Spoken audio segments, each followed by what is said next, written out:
துறையில் இளைஞர்கள் மிக இளம் வயசுலேயே வேலைக்கு சேர ஆரம்பிச்சிடுறாங்க. இவங்களுக்கு இன்னொரு முக்கியமான பிரச்சனை என்ன வருதுன்னா, 12ஆம் வகுப்பு வரைக்கும் அந்த படிப்பை தவிர வேறு எந்த விஷயத்துலையும் அவங்களுக்கு நாட்டம் கிடையாது. இந்த காலேஜ்னு வரும்போது அந்த சப்ஜெக்டில் நிறைய மார்க் வாங்கி ஒழுங்காக பாஸ் பண்ணுறவங்களுக்கு தான் உடனடியாக வேலை கிடைக்குதுன்றதால அதுக்கான விஷயத்தில் தான் அவங்க ஆர்வத்தை அதிகமாக செலுத்துகிறாங்க. இதன் விளைவாக சுற்றி நடக்கிற எந்த விஷயத்தை பற்றியும் அவங்களுக்கு அதிகமான பிரச்சனையும் கிடையாது. இந்த சமூக விஷயங்கள், அரசியல் விஷயங்கள், இதை பற்றிலாம் ரொம்ப அதிகமாக அவங்க கவலைப்படுறதும் இல்லை. அவங்களுடைய பொழுதுபோக்கு அம்சங்களுக்கு அவங்க காட்டக்கூடிய ஆர்வத்தை படிக்கிறதுல, அதாவது பிற விஷயங்களை படிக்கிறது, பொது விஷயங்களை படிக்கிறதுல அவங்க காட்டுறது இல்லை. இந்த அனுபவமின்மை, வாழ்க்கை குறித்த அனுபவமின்மை அவங்க வேலைக்கு சேரும்போது ரொம்ப வித்தியாசமான ஒரு பாதிப்பை அவங்களுக்கு ஏற்படுத்துது.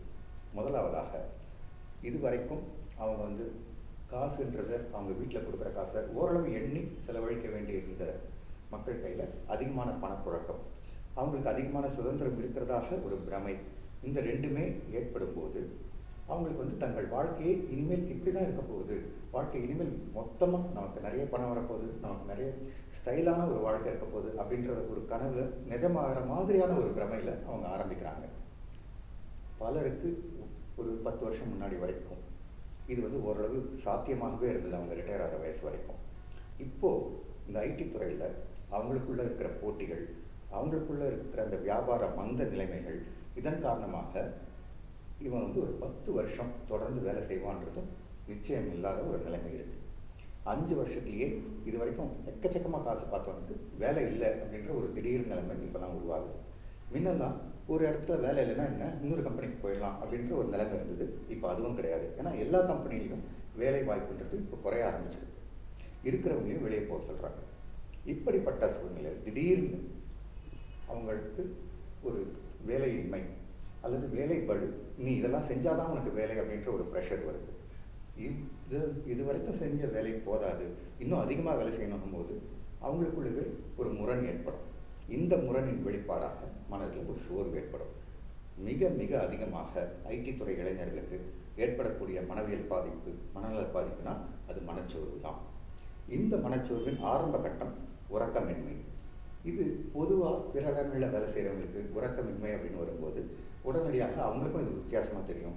அவங்க சுற்றி இருக்கிற அந்த உறவினர்களும், அம்மா கொஞ்ச நாள் இந்த பையன் சரியாக தூங்கலையேன்ற ஒரு ஃபீலிங் வரும். ஆனால் இவங்க நிறைய நேரம் ராத்திரியிலெல்லாம் வேலை செய்கிறதால, ஆமாம் ராத்திரியெல்லாம் வேலை செய்கிறோம், அதனால தான் நமக்கு தூக்கம் சரியில்லை அப்படின்ற மாதிரியான ஒரு விஷயத்தில் இது மனச்சோர்வினால் வரும் உறக்கமின்மை அப்படின்றத கூட இவங்க புறக்கணித்து விட்டு அதன் மீதே தொடர்ந்து அந்த சோர்வு அதிகரித்து கொண்டே வருவாங்க. இதன் காரணமாக வேலையில் அவங்களுடைய கவனம் சிதறும். கவனம் சிதறும் போது வேலை திறன் குறையும். வேலை திறன் குறையும் போது அந்த நிர்வாகம் இவங்க தேவையில்லையோ அப்படின்னு தோண ஆரம்பித்து இவங்களுக்கு வேலையும் போகக்கூடிய ஒரு அபாயமும் ஏற்படும். இந்த அபாயத்தில் அவங்களுக்கு திடீர்னு மொத்த உலகமும் வெறுமையாக தெரியும். இதில் தான் மனச்சோர்வின் அதிகபட்சமான சிக்கலான தற்கொலை செய்து கொள்ளும் எண்ணமும் அவங்களுக்கு ஏற்படக்கூடிய வாய்ப்பு இருக்குது. இது வேலை போன பிறகு.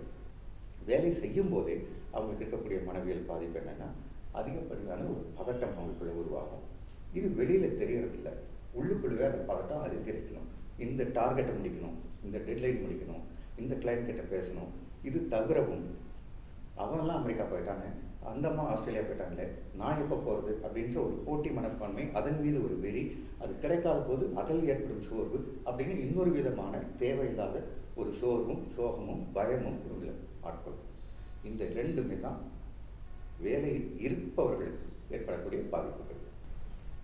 தொழிற்சங்கம் இது அவசியம் இல்லையான்றதை பற்றி யோசிக்கிறதுக்கு முன்னாடி ஒரு முக்கியமான ஒரு செய்தி என்னென்னா, தொழிற்சங்கம் இருக்கிற இடத்துல அதன் அங்கத்தினர்களாக இருப்பவர்களிடம் அதிகமான மனச்சோர்வு, சமூக ரீதியான குழப்பங்கள், குறைச்சல் அப்படின்னு ஒரு ஆய்வு இருக்கிறதா சில இடங்களில் நான் கேள்விப்பட்டிருக்கேன். அந்த முழு ஆய்வை நான் படிக்கலைனாலும் அதன் கருத்தில் எனக்கு ஏன் உடன்பாடு ஏற்படுதுன்னா, தொழிற்சங்கம்ன்றது எல்லாரையும் ஒருங்கிணைக்கும் ஒரு அமைப்பு. தனித்தனியாக இருக்கிறது ஒவ்வொரு மனுஷனுக்கு உள்ளவும் அவனுடைய சிந்தனை ஓட்டமாக இருந்தாலும், ஒரு சமூகத்தில் அவன் செயல்படும் போது ஒரு கூட்டமாக, ஒரு குழுவாகத்தான் அவன் செயல்பட்டு கொண்டிருக்கிறான்.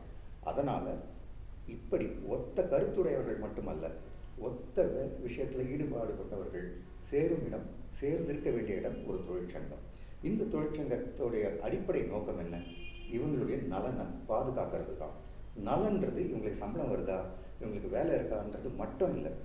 இது அதையும் தாண்டி இவர்களை வெறும் அந்த இடத்துல ஒரு அட்டை வாங்கியிருக்கிற ஒரு ஜந்துவாக பார்க்காம ஒரு ஜீவனாக, ஒரு முழு மனிதனாக, உயிரோட்டமுள்ள மனிதனாக பார்த்து அவன் சந்திக்கக்கூடிய பல பிரச்சனைகளிலும் அவர்கள் ஈடுபாடு காட்டி அந்த சிக்கல்களை தீர்த்து வைக்கும் அளவு அந்த தொழிற்சங்கம் இருந்தால், அப்படிப்பட்ட உண்மையான தொழிற்சங்கங்கள் இருக்கும் பட்சத்தில் நிச்சயமாக தொழிற்சங்கம் இருந்தால் இவர்களுக்கு மனச்சோர்வு வருவது வாய்ப்பு கிடையாது.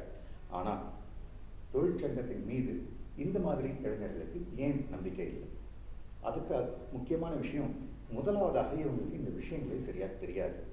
இது ஏதோ சும்மா ஸ்ட்ரைக் பண்ணுறதுக்கான ஒரு விஷயம், இது சும்மா தகராறு பண்ணுறதுக்காக, இது ரவுடித்தனம் பண்ணுறதுக்காக அப்படின்ற மாதிரி ஒரு முட்டாள்தனமான பிம்பம் இவர்கள் மனதுள் விதைக்கப்பட்டிருக்கிறது. இதையும் மீறி இவர்கள் இதை பற்றி தெரிந்து கொள்ளும் ஆர்வமும் அவர்களுக்கு தான் 12ஆம் வகுப்பிலிருந்து எதுலேயும் தெரிந்து கொள்ளும் ஆர்வம் இல்லையே, அதனால் அவங்களுக்கு அதுவும் தெரியாமல் போகுது. இதனாலேயே இவங்களுக்கு தொழிற்சங்கத்தினோட அமைப்பு, அதனுடைய ஆக்கப்பூர்வமான சக்தி, இதை பற்றின சரியான விழிப்புணர்வு இல்லாமல் இருக்குது. இவர்கள் எல்லாம் ஒன்றாக சேர்ந்தால் நாம் கஷ்டப்படுறது நம்ம தனியாக கஷ்டப்படலை, நம்ம காப்பாற்றுறதுக்கு நம்ம சுற்றி ஒரு 4 பேர் இருக்காங்க, 40 பேர் இருக்காங்க அப்படின்ற ஒரு தைரியம் வரும்போது சிக்கல்களையும் சோர்வையும் சமாளிக்க அது உதவும்.